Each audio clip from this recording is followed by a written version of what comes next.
So I didn't do anything really ahead of time other than gather my stuff out here. So there'll be a little bit of time here as I'm actually prepping things, obviously. So I have my pan, which is it's actually a blue steel pan. So it's a 12-inch skillet, basically. Again, no lid for that. And it's oven safe. So that's really the only piece of equipment that you have to have.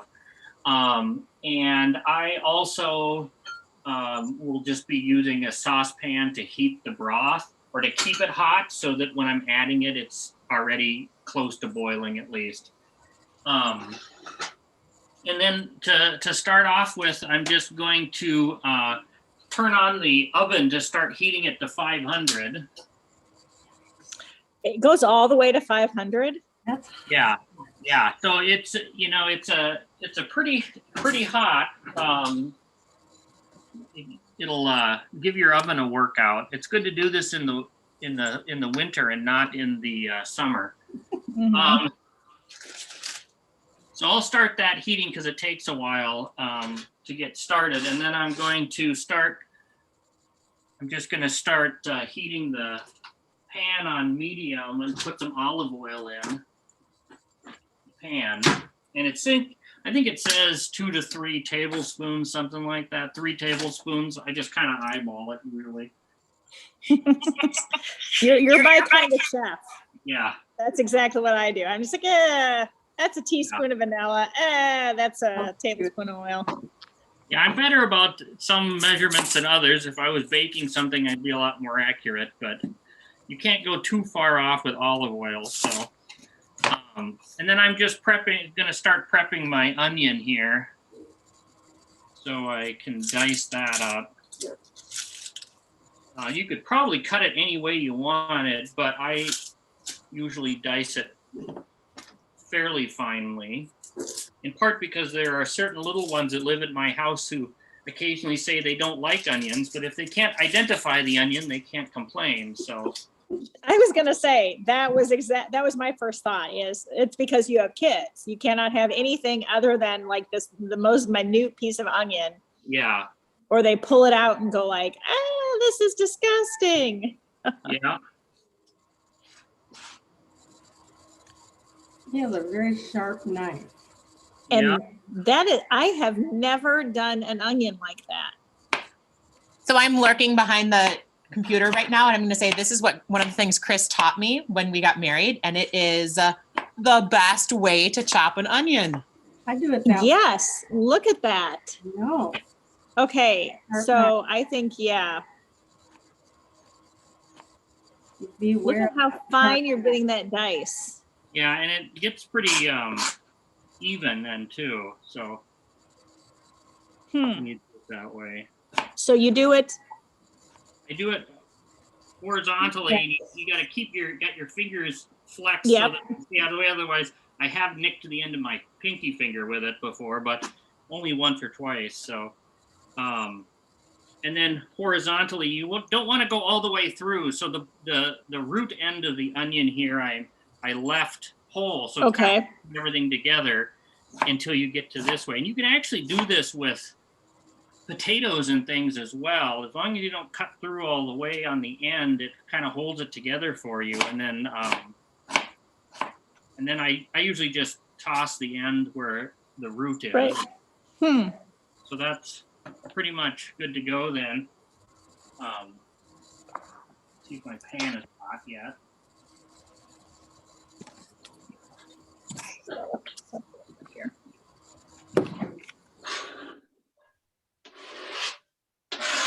Well, that was worth the price of admission. I'm now going to go try to cut an onion that way.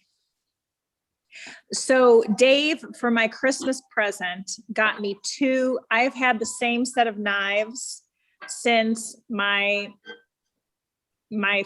first apartment in college. So I've had, and we just keep sharpening them. And so finally they've gotten to a point where it doesn't matter. They're just the dullest knives in the world.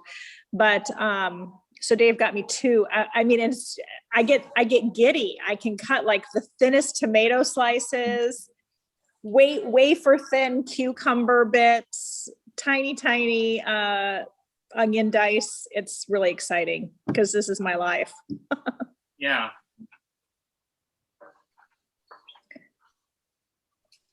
So is it just the onion in there that you're heating? Yeah, so it's just the olive oil and the onion, and I'm just gonna get that started here.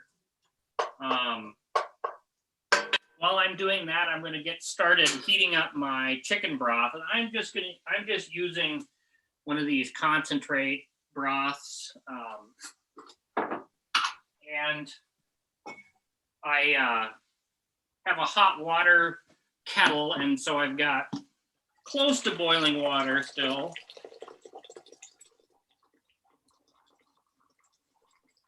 So it's 4 cups of water.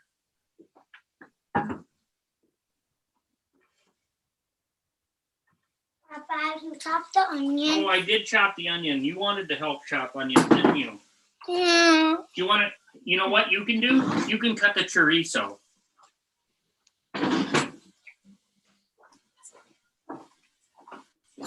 Hi, Gus. You want to come say hi to Pastor Heather and Martha? No, I don't. You don't? Do you want to come? Yeah. So this is the chorizo from the co-op.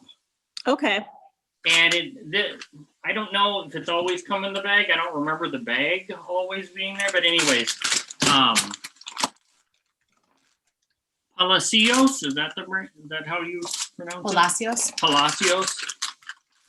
And, you know, it's a pretty hard, it's shelf stable in the bag. I mean, you don't have to refrigerate it. It's a dry sausage. So as I put in the instructions, on the shopping list, one time I had chorizo and Sarah bought the Spanish chorizo and we used it. But Mexican, that's what I meant, Mexican chorizo. And that's completely different animal to this. This is hard. You can eat it already. It's already cured, fully cured and cooked. I want to cut it. And it has a little piece of string here because they have it hanging when they're drying it. So the first thing I'm going to do is cut those little metal bits off because Gus is going to do some cutting here. Let's see. You want to do some cutting? Oh, it's okay. He's fine. Here, let's cut it in half first. Okay, see that? It's orange. Yeah, it's orange. It's got a lot of Spanish paprika in it, I think. Okay, so yeah. So that's what we want. So I usually cut it, I don't know, what is that? 1/8 of an inch maybe thick. Okay. So it's not super thick. And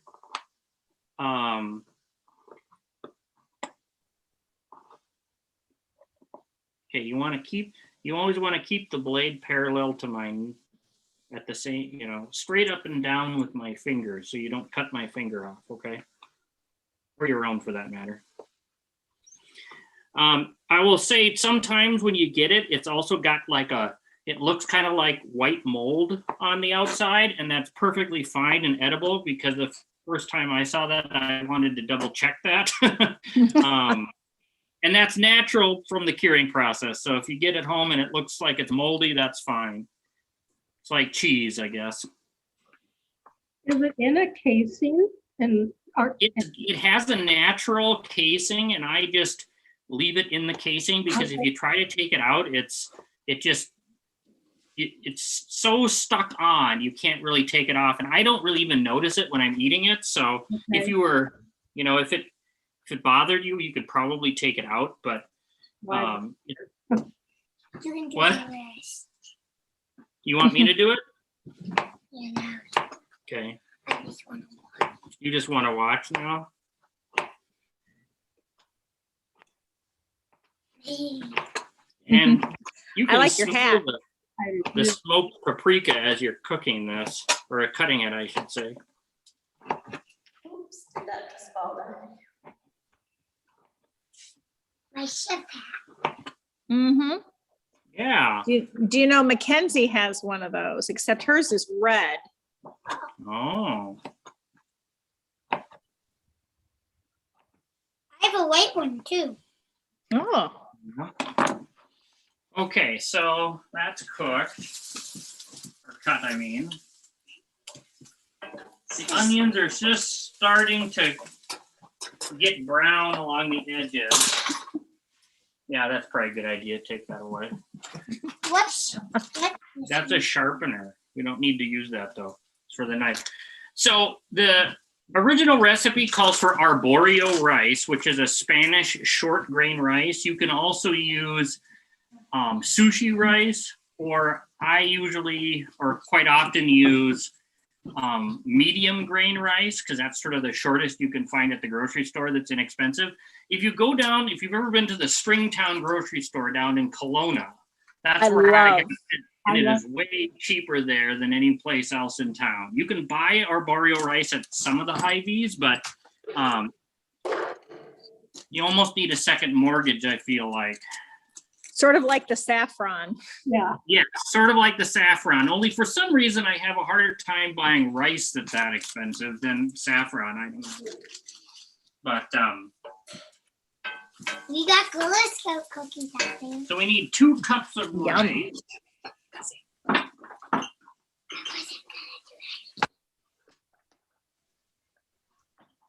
Just want to see what's in there. It's fun being in the kitchen again, Chris. Yeah, Right, we closed the shades behind him so you could actually see him because of the nice afternoon light in here. Right, right. so I have this is a measuring bowl that I pulled out.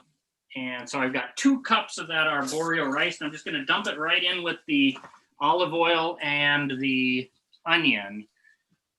So this is kind of reminiscent of if you've ever made risotto, cooking the rice in the oil first.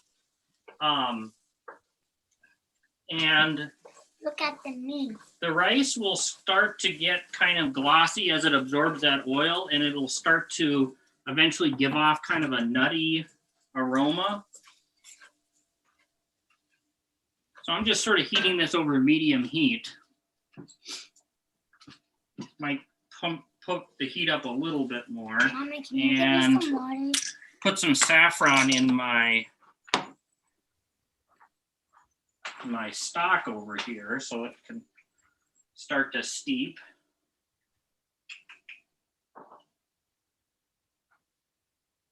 Here, you can, yeah, don't play with that.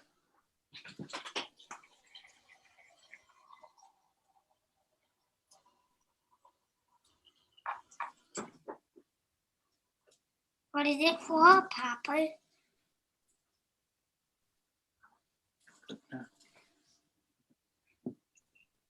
What's that, Papa? It's called saffron. Oh. It is the stamen, I think, or something Yes, like the stamen of a crocus. crocus. Yes. we should go raid our neighbor's garden. Puppy, There you go. Crocuses are coming up. So They are. Just see that, Martha, you know, what are the booths doing? Well, they're harvesting saffron because Yeah. they can make paella on the cheap. Right. I should plant my own crocus. It's gonna be interesting to see what comes up this year. Mhm. yeah, after the weather. Well, and because we had such a mess after the. Yeah. So we don't know what's where. Yeah, I was pleasantly surprised. We've had more daffodils come up, even in some of the areas that actually had the tractors going over it. Huh. I mean, because I thought for sure, I assumed we had one area that had a whole bunch of brush piled on it. And then the tractors and everything just pulling it all off. And it was such a mess. I thought there's no way those daffodils are going to come up. And there's probably more of them than there, because there's so much sun now. Right. Oh, that's Yes, go ahead. nice.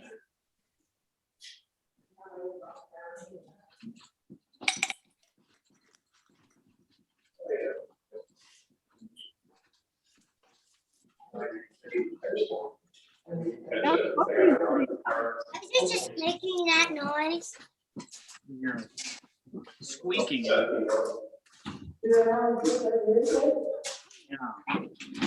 What did you say? What did you say? Not a lot, no. We had it out all during Lent. So we had this up during Lent. Mhm. Paella.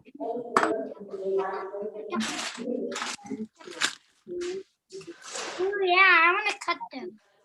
No, you're not doing the shrimp. It- The other protein that I'm gonna be using is shrimp. So this is a pound of raw tail off peeled deveined shrimp. So this is ready to cook. All the work has been done for me for the most part, except that I usually cut them up into, depending on how big they are, halves or thirds or quarters. These are 41 to 50 a pound, so I'll probably cut them in quarters. Where'd you get those? These are from Target. Oh, okay.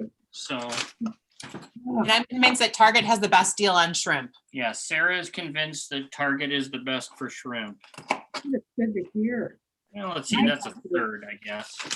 I had a recipe once and I had to peel and devein and all that. It took me forever. Yeah. And that's the difference with the Target ones, that they're already peeled and deveined. Which Yeah. is, That's not, Target knows their target market pretty Yes. well, In- which is the family who's not going to spend time peeling and deveining shrimp. yeah. These are actually still a little bit frozen. They've been in the refrigerator for a while, but it's actually kind of nice when they're still a little frozen. They don't slide around quite as much. And since here I'm cutting them up, I'm not too worried about getting them cooked. They'll cook pretty quick in 500-degree oven. So Oh, that is hot.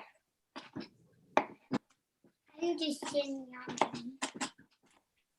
Yeah, I'm trying to decide here. I have I think, well, 2 of the 3 girls are not fans of shrimp. yeah, So I'm wondering, I might have to either like, double up on the chicken yeah, or cut them in such small pieces yes. a la onion that they don't know what they're eating. Is there any other seafood that they do like? Not particularly, although, well, so I'm always looking for things to do with, when we go out to the Outer Banks, one of the things that they love doing is clamming. Yeah, And so we'll do stuff with clams. And so I've made like clam linguine and things like that. So maybe you could do something, yeah. I mean, traditionally paella is kind of whatever you want, but there's usually at least one thing from the sea and one thing from the land. So shrimp, mussels, clams, squid, all kinds of that type of stuff. Uh-huh. Oh, I wonder if you could do like a scallop. Yeah, scallops would be good. And then if you can get them to eat the chorizo, the chorizo is not spicy, so I don't know if they like, things like that. The main flavor is really smoked paprika, so Uh-huh. they might like the chorizo.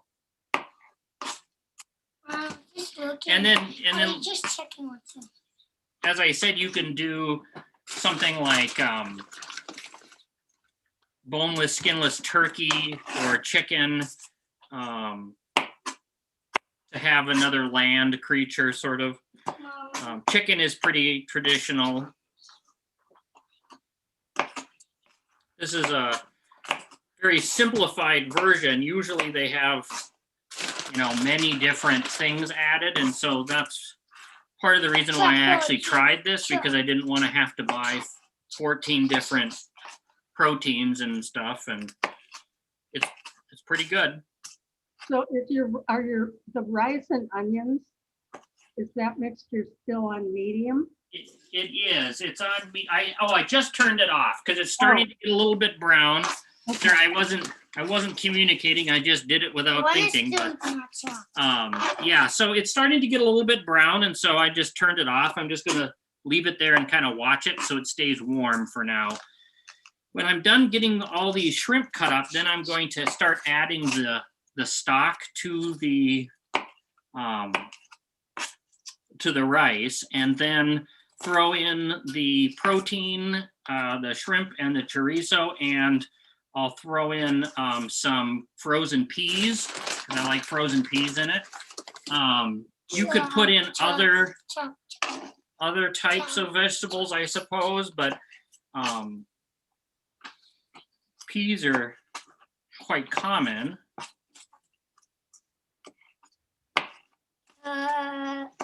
There's a dog just sleeping. Yeah. Martha's got a doggy with her. I bet you could say hi to the Do you want to doggy. go throw that? Hi, You dogs. want to throw that away, Gus? And then Gus, when you get down off there, can you get the frozen peas out of the freezer? Let me check for the frozen. They should be kind of straight in. No, maybe. Okay, maybe Mama can help you if you're stuff in the way. I got him out. Okay, you can set them right there on the table for me. Thanks. Okay, just got the frozen so peas now I'm going to turn this back on. I don't know that I need to have it on, but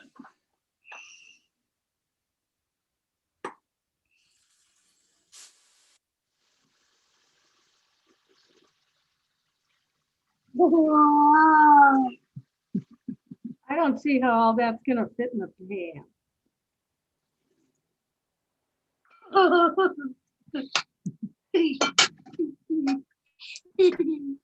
okay. So that's the kind of fireworks part. I'm putting in about half of a pound of frozen peas. Chop, chop, chop.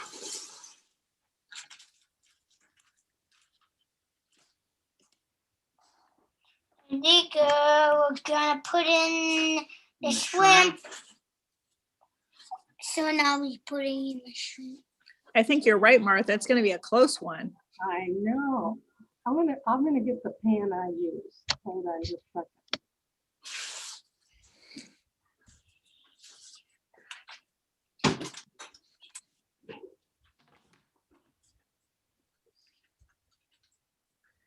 Have you ever used one of these, Chris? I have not. They are fabulous because they're so nice and deep. Yeah, I was gonna say that one's pretty deep, so that would give you a, That's a shout. I just love Mixy, mixy, Huh. for all kinds of stuff. mixy, Yeah. mixy, mixy. So it would work for paella very easily. so I'm just kind of mixing things in. Papa, are you folding? Yeah, I was kind of folding, yeah. You can put it in the oven. Yeah. I was gonna say, good use of baking terminology there, Gus. Mhm. And So you can say now thank you. it's Thank you. carefully going into the oven.